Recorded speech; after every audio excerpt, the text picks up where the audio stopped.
Alrighty guys, we're back with week 2. Week 1, we addressed our major kind of issues around our hips. Now we're doing our upper body, so we're going to be looking at our chest today. Once again, minimal buy-in. We don't need any special equipment, although in future weeks, if you can get something like a mobility ball, it will open up our mobility exercises a lot more, and we can really break into that tight tissue, but not today. Alright, today we're going to talk about our chest, and normally in everyday life we're quite forwards dominant, so anything that we're doing involves our chest. We're at the computer, we're driving our car, and these muscles as a result get really tight. Now when they get tight, it tends to kind of roll our shoulders forward. We tend to have bad posture, but then also when we're doing any kind of workouts, this can kind of lead to injury or impingement in the shoulders. So we're going to try and loosen up that tight chest to kind of reset our shoulders into a nice position and to avoid those two things we just talked about. Alright, so exercise 1, we're going to actually get down on the floor and we're going to open up this chest. I'm going to call this T-spine roll. So what I'm going to do is I'm going to have both my arms out shoulder height. I'm going to move one arm up, probably between shoulder and head height, so about 45 degrees. I'm going to roll that shoulder into the floor, so I'm pressing down into it. And my other hand's going to be near my chest. I'm going to gently roll over and push my chest away from the floor. So the more I push, the more of a stretch I get.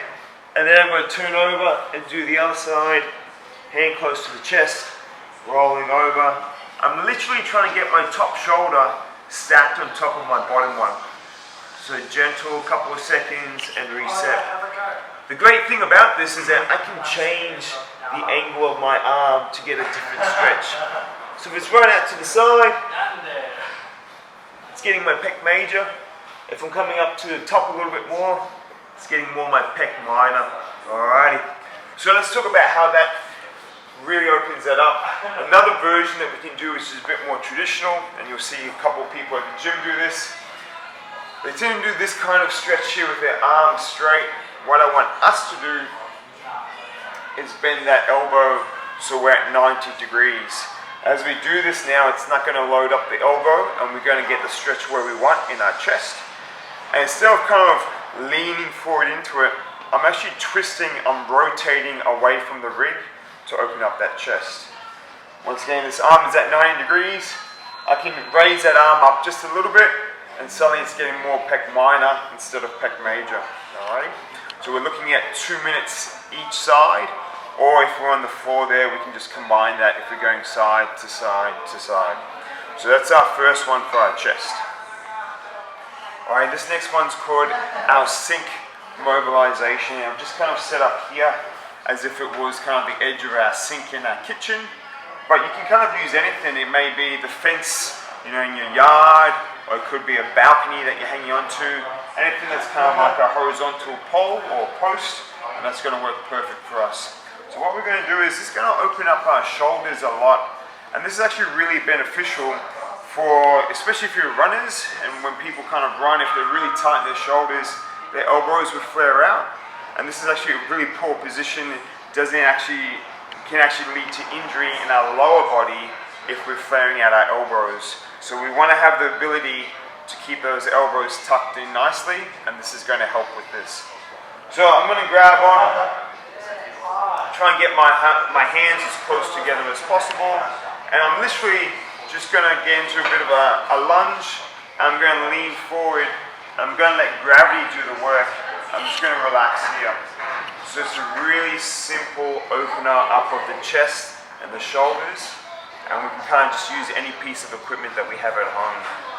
If I need to increase that stretch, I can lean a little bit more forward.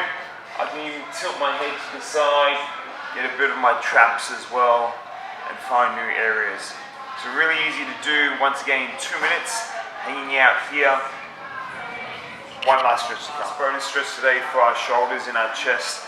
It's an oldie, but it's a goodie. It's really effective, and you don't need a lot of space. So once again, we can do this at the office, or if we're sitting down somewhere else. All we need is trying to get that hand kind of as if we're getting a wrist lock, as if we're getting rested. We're going to have that on our lower back, and then we're going to reach around to that elbow, and we're going to try and pull that elbow into us and getting a stretch that way. So I'm breathing through this the whole time. If this feels easy, I can try and actually get that hand a little bit higher up my back as I gently kind of pull on that elbow. Once again, we're trying to keep that nice and close to our body. We don't want to flare that elbow out backwards. We actually want everything in line with each other. And we're just avoiding bunching up that shoulder. We're keeping it set nice and low, and we're not rounding or dumping it forward. So nice and easy, we can do 30 seconds on one side, 30 seconds on the other side, go backwards and forwards a couple of times. And once again, just a nice, easy relief, and it's going to help avoid any bad posture or any injuries around our neck. So just to recap week 2 exercises, we're focusing upper body, we're looking at our chest and our shoulders. We've got 2 minutes either side on that T-stretch on the floor, rolling side to side, changing the angle of our arm. And then we're going to hang out here for a whole 2 to 3 minutes, just getting deeper as we can, getting more of a stretch, nice and passive, or in our sync mobilization. And then if we've got time, we can do a couple of these as well, just to kind of get that final stretch in our shoulders. Once again, it doesn't have to all be done in one go. You might do a couple of those stretches in the morning, you might do a couple of those at lunchtime or at work when you've got the space, or maybe just some to finish off at night time as well. So less than 10 minutes a day to get it done, and you can spread it out across your day as well. I'll see you back here, week 3.